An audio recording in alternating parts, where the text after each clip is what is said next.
Rice సోదరులందరికీ నమస్కారం. నా పేరు Ramu. Welcome to Ramu farming centre.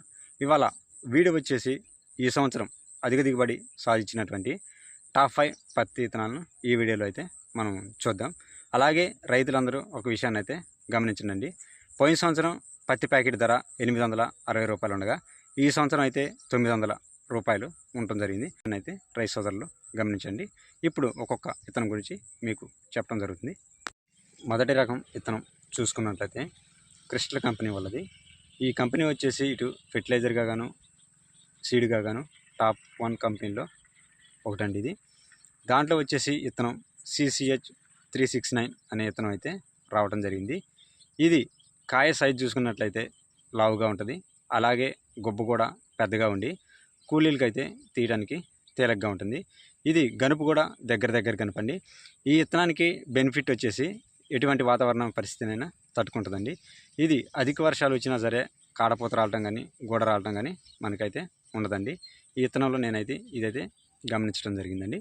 ఈ విత్తనం వేసుకోవడానికైతే మంచి విత్తనం అండి. మరొక విత్తనం చూసుకున్నట్లయితే రాశి సీడ్ అండి. ఈ సీడు మ్యాక్సిమం రైతులందరికీ తెలిసే ఉంటుందండి. ఈ సీడ్లో ఏదో ఒక విత్తనం అయితే ఇప్పుడు పాపులర్గా రావటం జరుగుతుంది. అలాగే దీంట్లో వచ్చేసి ఈ సంవత్సరం బాగా పాపులర్ అయిన విత్తనం వచ్చేసి రాశి వాళ్ళది షిఫ్ట్ అండి. ఈ విత్తనం కాయ సైజ్ చూసుకున్నట్లయితే లావుగా ఉండి అలాగే కొబ్బు కూడా పెద్దగా ఉండి కూలీలకైతే తీయడానికి తేలిగ్గా ఉంటుంది. ఇది క్రిస్టల్ కంపెనీది. ఈ షిఫ్ట్ సేమ్ అండి. దగ్గర కనిపే ఒకే తీరుగా ఉంటాయి. అలాగే ఈ విత్తనం కూడా అధిక వర్షాలను అయితే తట్టుకోగలుగుతుంది. ఇది ఎంత బెట్ట వాతావరణం అయినా తట్టుకొని చెట్టు అయితే నీట్గా ఉండటం జరుగుతుంది. అలాగే పూత కానీ కాడపూత కానీ అయితే రాలదు. అధిక మనకి దిగుబడి రావడానికి అయితే ఈ విత్తనం కూడా మంచిగా ఉంటుంది. ఇది గనుపు కూడా దగ్గర కనపండి. ఈ విత్తనం కూడా పెట్టుకోవడానికి అయితే రైతులకి బాగుంటుందండి. అలాగే మరొక విత్తనం మనం చూసుకున్నట్లయితే న్యూజివీడ్ సీడ్ అండి. ఇది కూడా మంచి సీడ్ అండి.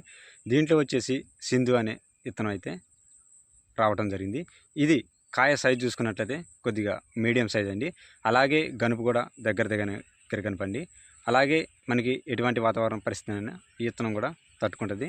ఇది చీడపీడను కూడా బాగానే తట్టుకొని ఇది అధిక దిగుబడిని అయితే బాగానే సాధించడం జరిగిందండి. అలాగే మరొక విత్తనం మనం చూసుకున్నట్లయితే జనని సీడ్ అండి.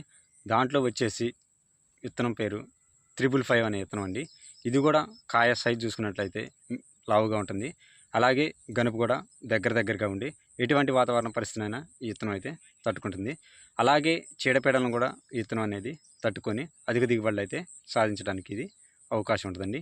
ఈ విత్తనం అనేది నల్లరేగడికైతే అధిక దిగుబడిని అయితే బలంకల నేల అలాగే నల్లరేగడికైతే విత్తనం అనేది బాగా దిగుబడి అయితే రావడం జరుగుతుంది.